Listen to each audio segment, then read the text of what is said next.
Voilà, parlons de la politique en République démocratique du Congo. Avec ce rufifi au sein de la plateforme présidentielle, l'Union sacrée pour la nation.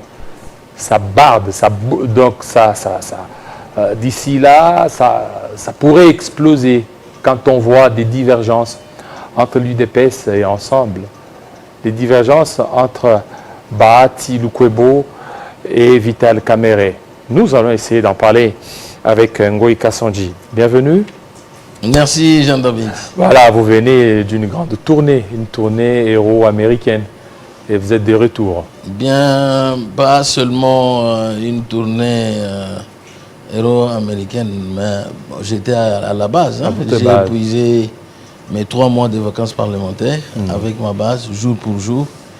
Et je suis allé aux États-Unis à la recommandation de mon médecin. Et voilà. En fait, une diversion, peut-être qui n'a rien à voir avec la politique. Je vous ai suivi même sur compte Facebook, Twitter. Vous partiez voir la ville de votre prophète, prophète Branham. Pour vous, Branham, c'est un dieu, Branham, c'est un prophète, par rapport à cette polémique. Bon, j'ai suivi aussi cette polémique. Bon, pour moi, Branham, il est prophète. Il est prophète. Prophète de Malachie 4, qui avait été promis qu'il Et vous aimez Branham plus que Jésus, vous aussi? Non. Branham suit Jésus. Moi, son message m'amène à suivre Jésus. Bon, comment est-ce que je peux aimer Branham, le prophète, plus que son envoyé? Vous êtes de quelle tendance? Tendance Dioka, tendance Baruti, tendance Kabinda? Quelle tendance? Les tendances sont les hommes, hein? Mais le message reste le même. Le message, il faut suivre le message, il faut dire ce que les bandes disent, ce que le prophète a dit, et c'est tout. Si les gens se limitent à ça, je crois qu'il n'y a pas de problème. Mais quand on commence à suivre les hommes, on y mêle les hommes, ainsi de suite. C'est ça que vous dites tendance, celui-ci, tendance. Je signale à passant, vous êtes un fervent chrétien. Hein? Merci beaucoup. Cette histoire.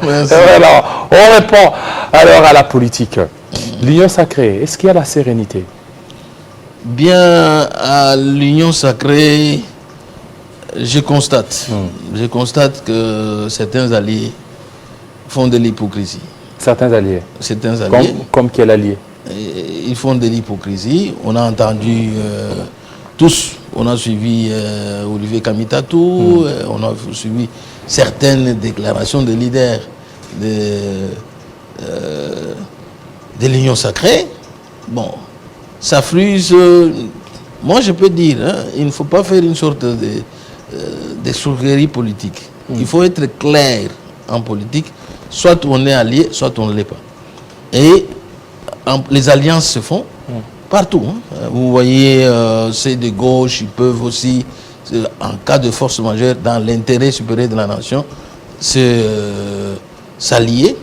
Qu'est-ce qu'on dit alliance? Alliance, c'est-à-dire on s'est entendu sur quelque chose. Et on s'est mis d'accord et nous avançons sur cela. Donc, la main dans la main. Mais chaque fois, il y a les acteurs politiques qui font de la ruse. Est-ce que vous ne voyez pas que c'est que fait Ensemble ne vous flatte pas? Ensemble vous dit la vérité, Ensemble dit la vérité, au lieu d'être derrière d'autres individus, mais Ensemble dit la vérité. Pourquoi vous voulez en vouloir à l'Ensemble? Quelle est la vérité qu'on dit? Mais lorsque l'Ensemble dit ils ne vont pas transiger à ce qui est glissement, alors ils demandent à ce qu'il y ait l'implication pour que la paix soit restaurée dans des parties là où il y a l'insécurité. L'Ensemble dit le pouvoir en place, n'est-ce pas? Oui. Ce sont les phrases, le pouvoir en place. Alors, mais qui constitue le pouvoir en place? Il fallait qu'ils disent quoi, nous?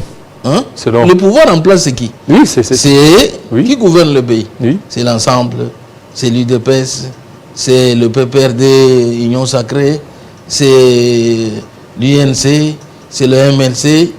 Voilà les alliés de l'Union qui constituent le pouvoir. Mais quand vous êtes au pouvoir, vous dites que le pouvoir organise. Bon, on n'acceptera pas qu'il y ait glissement. Est-ce que l'insécurité... Vous trompez le peuple. Est-ce que l'insécurité, la faim, la misère, ils ont des partis politiques? Ils n'ont pas de parti politique. Bien sûr. Voilà pourquoi, ensemble, tire cette alerte. Il veut à ce que vous preniez des dispositions pour mettre fin à l'insécurité à Kwamout, mettre fin à l'insécurité dans l'Est de la RDC. Mais ensemble fait partie du pouvoir. Il s'adresse à qui? Vous êtes du pouvoir. Il s'auto-adresse. Vous dites, voilà, il s'auto-adresse. Il faut dire que nous devons, nous du pouvoir, nous sommes en train de faire. Parce qu'il y a des choses qui se font. L'insécurité, là, on n'a pas abandonné la population. Il y a l'autorité de l'État qui s'exerce. Et les chefs de l'État, vous le voyez partout, ainsi de suite. S'il est accompagné par tous les alliés qui constituent le pouvoir, il n'y aura pas ce genre de discours. Il ne faut pas tromper le peuple. Vous voyez, il y a un discours destiné à la consommation de la population. Il faut que la population sache que c'est destiné simplement pour tromper parce qu'ils sont du pouvoir et ils bouffent l'argent du pouvoir. Ils positionnent leur parti avec l'argent du pouvoir. Donc, il faut dire à la population, c'est nous qui avons les plans, les ministères du plan. Vous savez que les 145 territoires, 145 territoires, c'est ensemble. Qui tient ça? C'est l'ensemble, non? 145 territoires. Qu'est-ce que vous êtes en train de dire? Vous vous adressez à qui, finalement? C'est un discours qui aurait dû être tenu par exemple, le FCC. Alors, maintenant, pourquoi Kamere, Bahati et vous-même, vous ne parvenez pas à dire des vérités? Seul ensemble au sein de l'Union sacrée, lorsqu'il y avait cette histoire des rames, c'est ensemble qui est monté au créneau. Seul ensemble lorsque ça barde, lorsqu'il y a l'insécurité, c'est ensemble qui est monté au créneau. Vous ne voyez pas que c'est un partenaire, un allié sûr à qui il faut faire confiance, contrairement aux autres qui seraient considérés comme des flatteurs. Non, non. C'est ce que j'appelle de l'escroquerie politique. Escroquerie. Politique. Pourquoi? Parce que si vous jouez le rôle de l'opposition, eh bien, soyez opposants. Donc vous voulez seulement qu'ils vous accompagnent, même si rien ne marche, il faut seulement qu'ils applaudissent. Bon, qu'est-ce qui ne marche pas? Dites-moi un peu. Je sais qu'on a les difficultés. Oui, mais ensemble, on est en guerre, mais il y a des efforts qui sont suffisamment suffisamment a dénoncé l'insécurité, il a dénoncé la faim, la misère au niveau du Kasaï. L'ensemble a dénoncé tout ça. Il ne faut pas qu'on exagère les choses. Moi, j'ai géré la province du Kasaï oriental. Je vous dis quelque chose que la population ne connaît pas. Pendant que j'étais gouverneur, il y avait un rapport du PNUD qui disait quoi? Que la province qui était, où il y avait la malnutrition sévère, c'était la province du Katanga. Du Katanga? Oui. À l'époque, quand j'étais gouverneur. Oui, ça c'est à l'époque. Mais actuellement, les choses ont changé. Et je suis parti. Depuis que Katumbi est passé là-bas, il a tout arrangé les choses. Mais c'est pendant qu'on était là, lui était gouverneur. Il n'y a plus de malnutrition là au niveau. Mon frère était gouverneur quand le rapport là est sorti. Et moi, un là, jour... c'était au début de son gouvernorat. Non, non, on était là. Les gens, vous voyez, parfois, il y a certaines choses qu'on appelle du folklore. On veut faire du folklore. L'argent qu'il y a au Katanga, si nous avions ça au Kasaï, peut-être on ferait des miracles. Des miracles. 800 millions de dollars comme budget annuel. Là-bas. Vous comparez... Non, dans l'ancien Katanga, il y avait 800 millions de dollars comme budget. Comparé par exemple au Kasaï, où on n'avait pas 12 millions de dollars. Mais là-bas, c'est 800 millions. Mais qu'est-ce que j'ai trouvé? J'ai traversé le pont pour aller jusqu'à Kabon. On inaugurait le pont dans nos limites, là, entre le Kasaï et le Katanga. J'ai traversé. Qu'est-ce que j'ai constaté de l'autre côté? Vous avez constaté quoi? C'était grave. Quoi? Ah oui, on ne peut pas parler de Lubumbashi. Mais actuellement, c'est tous ceux qui sont là au niveau de Kasaï qui affluent vers les Katanga parce que c'est là que la manne tomberait. D'abord, on a étudié l'exode rural. Le phénomène d'exode rural existe. Mais aussi, il y a un problème. Il y a un fait naturel l'existence naturelle des sociétés, des sociétés minières. Je vous donne l'exemple. Dans les Lualaba, par exemple, une seule société, Kamoa, a un chiffre d'affaires de 4 milliards de dollars par an. Est-ce que c'est par le fait du Lualaba ou bien par le fait du cobalt, par le fait du cuivre, etc. Donc, ils ont investi là-bas. Tandis que au Kasaï oriental, depuis l'existence de l'AMIBA n'avait que le chiffre d'affaires annuel de 60 millions de dollars. Vous voyez que c'était la seule société. Aujourd'hui, l'AMIBA est par terre. On tente de la relancer. Mais il y a l'Assassim qui fait aussi un chiffre d'affaires de 60 millions. Mais là, une seule société, 4 milliards. Une autre 2, l'autre 3, ainsi de suite. Bon, mais maintenant, actuellement, Katumbi n'est plus les affaires. Katumbi, il vous a laissé tout gérer. Il a refusé même la primature. Il dit qu'il devrait accompagner les chefs de l'État, qu'il accomplisse bien son mandat, ce qu'il est en train de faire. Oh. Alors, maintenant, comment quelqu'un qui vous accompagne et puis qui vous dit les vérités devient de plus en plus gênant? Mais un allié fait quoi? Un allié, c'est en interne que vous donnez des idées. Mais si en interne vous n'écoutez pas. Parce que vous êtes du pouvoir. Qu'a-t-il dit qu'on n'a pas exécuté? Je vous dis c'est lui qui tient le programme. C'est son ministre, Monde. 145 territoires. 145 territoires. Et il est fait très bien. Vous ne voyez pas qu'il n'y a pas d'entrave, non? Ah bon? Mais il y en a qui critiquent aussi. Mais il est fait bien. Pas les alliés, mais ailleurs, Christian Mwando, les opposants critiquent. Christian Mwando, c'est un des ministres d'abord fidèle à Katumbi, qui est d'abord irréprochable et qui mène bien son travail. Ah oui, hein? Bon, l'opposition donne son... Moi, je ne peux pas parler en mal des alliés. Mais je recommande aux alliés qui sont du pouvoir... Les mêmes pratiques tant décriées par... D'être sérieux. D'être sérieux. D'être sérieux. Ils ne sont pas sérieux. Non, il ne faut pas tromper le peuple. Et on trompe le peuple tout le temps. Donc vous êtes là parce qu'on s'approche aux élections. Vous avez des ambitions d'avoir des députés. Mais en même temps, vous êtes en train de bouffer l'argent de ce pouvoir-là pour installer vos partis, vous déplacer, aller partout là-bas avec l'argent du pouvoir. Vous êtes du pouvoir, mais vous dites à la population, le pouvoir en place. Le pouvoir en place, c'est vous. Mais Katumbi n'est pas en odeur de sainteté avec vous, avec le président de la République? Mais comment? Nous constatons, nous constatons ce qui s'est dit. Quand son porte-parole peut dire ceci, cela... Mais lui, ce n'est pas lui qui a dit. Mais donc son porte-parole, on a suivi. Oui. Ce qu'il a dit. Il est du pouvoir, mais ils n'ont pas encore démissionné. J'aurais souhaité que, bon... Vous voulez qu'il démissionne?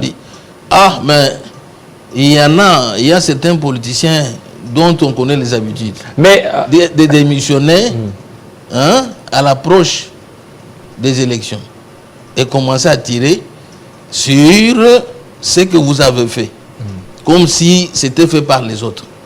Vous voyez, ces habitudes-là, nous connaissons. Aujourd'hui, s'il y a des missions, ne pensez pas que le peuple est naïf. Si quelqu'un démissionne aujourd'hui, parce que c'est pour des raisons électorales. Alors, et même aussi, cette histoire de dire tous les jours, oh, s'il n'y a pas élection. Le président a confirmé qu'il y aura élection 2023. Mais quand on fait une planification, dites-nous, nous qui avons étudié, vous avez étudié la planification, vous ne prévoyez pas les imprévus. Il y a toujours une rubrique des imprévus. Imprévu. Mais s'il y a un imprévu, il faut mettre du chaos au pays. Non. Mais ils n'ont pas dit qu'ils ne vont pas mettre du chaos. Non. Ils disent qu'ils ne vont pas transiger aux gens qui devraient aller à la limite, en dehors de la limite constitutionnelle. Non. Le président a confirmé qu'on met tous les moyens pour l'organisation des élections en 2023. C'est une planification. N'est-ce pas? Mais dans la planification, tout le monde qui l'a faite sait qu'il y a toujours une rubrique imprévue. Au cas où il y a imprévu. Mais il n'y a pas la sérénité au sein de votre famille. Ça barde aussi entre Vital Kamerhe et Bahati Lukwebo. Tout ça, c'est la guerre des positionnements. Vous savez, je vais vous dire, Jean-David, les gens du même coin, chacun suit son intérêt politique.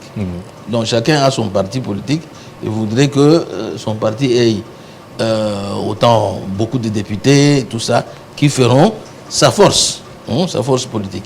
Donc, si il y a quelque chose qui se passe entre le président Bahati et le président Kamere sur le même terrain, ça on comprend. C'est une bataille familiale, provinciale. Bon, ça arrive, ça peut arriver. Mais il ne faut pas tirer sur le pouvoir où vous êtes. Comme si vous voulez tromper le peuple en disant que c'est d'autres qui sont du pouvoir. Nous ne sommes pas du pouvoir, alors que vous y êtes. Voilà. Alors, maintenant, est-ce qu'il faut passer à un remaniement? Bien. Pour faire partie, peut-être parce que pour le moment, parmi les ministres de Katumbi, les plus fidèles qui est là et qui travaillent, c'est Christian Mwando. Les autres, ils ont presque traversé. Lorsque vous prenez Moïndo Nzangi, vous prenez Chéribin Okende qui est un peu débutatif, vous prenez le vice-premier ministre des Affaires étrangères, Lutundula, qui a confirmé son allégeance au président. Et ce qui est un peu là, c'est Mwando. Mais bon, pour nous, nous considérons qu'ils sont de l'ensemble de Moïse Katumbi parce qu'il ne les a pas chassés. Alors vous voulez il ne les a pas révoqués. Il ne les a pas révoqués de son parti. À quelques mois des élections. Bien, est-ce qu'il faut remanier, oui, ou bien il faut aller plus loin? Les remaniements se font partout au monde. C'est lui qui dirige le pays, veut voir si les objectifs sont atteints. Il fixe les objectifs à son gouvernement pour dire, voilà, nous voulons atteindre, quitter d'un point à l'autre. Mais s'il voit qu'on n'arrive pas, ou bien on est en train d'y aller assez lentement, bien, il remanie. Bon, on propose les autres acteurs qui peuvent donner du tonus. Alors, vous ne pensez pas que ça va encore retarder la machine parce qu'il y a les élections, il y a la pression de la communauté internationale, la pression aussi de la population. Alors, vaut mieux aller avec cette équipe? Moi, j'ai toujours un principe. Lequel? Il faut que le peuple congolais apprenne à se prendre en charge. C'est les discours de la communauté internationale, c'est là. Bon, on ne voit pas quand on est en guerre ici. Oui, mais cette communauté internationale, avec Kabila, il a tout fait pour un peu être loin de cette communauté internationale en organisant les élections sur fonds propres de la RDC. Mais aujourd'hui, vous avez tourné vers cette communauté internationale qui donne beaucoup plus d'exigences. Alors, voilà pourquoi on ne peut pas être de cette communauté internationale. Écoutez, si vous suivez, il ne faut pas qu'il y ait la loi du plus fort. Nous devons traiter en égalité. Quand il y a des problèmes aux États-Unis, ils s'assument. Ils n'écoutent personne. Même la CPI là-bas veut enquêter quelque part en Afghanistan. D'abord, on dit non, nous ne voulons pas. Vous voyez? Et nous, au Congo, nos problèmes, nous devons essayer de les gérer. Bien sûr, nous devons avoir les relations, développer les bonnes relations avec tout le monde. Mais il ne faut pas qu'on vienne nous imposer des choses. Des choses. Non, nous sommes Congolais, nous devons nous assumer et trouver des solutions, essayer de trouver des solutions par nous-mêmes. Pendant que nous sommes agressés, moi, je crois qu'on devait parler le même langage. Voilà. Je veux terminer avec vous. Il y a cette question qui a fait polémique. Je ne sais pas si vous étiez ici à Kinshasa, vous étiez dans votre base ou aux États-Unis. La question de 21 000 $. Vous êtes à l'aise? Vous savez, si vous êtes député, les gens qui sont dehors croient que les députés sont... Mais je peux vous informer que les députés sont les plus endettés. Les plus endettés. Mais 21 000 $, comment vous serez endetté? D'abord, je vous dis, ils sont les plus endettés. Posez-moi la question. Pourquoi? L'argent de l'intérêt, des intérêts, les députés, ils sont là. Ils prennent l'argent des intérêts. Parce que la paix là que vous entendez, on vous dit, on a commencé avec la présence de Mme Mabunda. Les députés touchaient combien? Combien? 4 millions. 4 millions. Donc 4 000 $. Donc en ce moment-là, 4 000 $. Et maintenant, et cet argent-là, vous est payé comment? Pas en un coup. République, vous ne savez même pas à quel moment ça tombe. Et vous ne savez pas. Et en ce moment-là, pour ceux qui ne vivent que de ça, il recourt à... Mais pas vous, hein? Pas vous, parce que vous avez l'argent. Bon. Et Mme Bosso, Sumboso, c'est combien? Sumboso. Si je vous dis qu'on ne connaît pas exactement, parce que cet argent, on ne vous le paye pas. Oui, vous avez un salaire de 5 000 $. On vous le paye directement. Donc vous ne savez pas le salaire. Aujourd'hui, vous pouvez avoir 1 000 $. vous mettez là-bas 1 000 $. 2 000 $. Après, bon, 10 000. vous payez là-bas. 10 000, après Donc, 16 000, et puis ça fait 25 000. Ce n'est pas... Les politiciens sont très dangereux. Ce n'est pas aujourd'hui. Même ceux qui étaient députés hier, si on dit ce qui s'est passé hier, ils viendraient justifier aujourd'hui. Délice Sanga et Kassekwa, ils sont prêts aujourd'hui à montrer à la face du monde les 21 000 $. Ouais. Moi, je ne m'opposerai pas. Je vous dis, il faut retenir ce que j'ai dit. On ne paye pas aux députés de l'argent comme ça. Vous voyez un paquet de 21 000 $. Ah, ce sont des rubriques. Vous pouvez toucher ici 2, 3 jours, 4, même 2 semaines. Est-ce que quelque chose n'est pas tombé? Pendant ce temps, les gens sont en train de s'endetter. Et finalement, les plus endettés deviennent les députés. Merci. Donc je ne justifie personne, je ne dis pas que... Vous avez peur aussi d'être entendu. Vous avez peur d'être entendu. Hein? Avec Mbosso, ça ne joue pas. Non. Après commission, allez. Il ne faut pas considérer le président Mbosso. Il y a des validations. Vous avez invalidé la dame. Pour nous, mariage Mouchebe, quoi, qui était souffrante là, et qui a été opérée. Bon, si elle a raison, elle a fait son recours. Voilà. Si elle a raison, elle sera rétablie. Mais Mbosso, le président Mbosso, n'est pas un dictateur. Ok. Voilà. Merci beaucoup, monsieur Ngoï Kassanji. Merci. On va parler cette fois-ci de la santé, l'infertilité masculine de suite.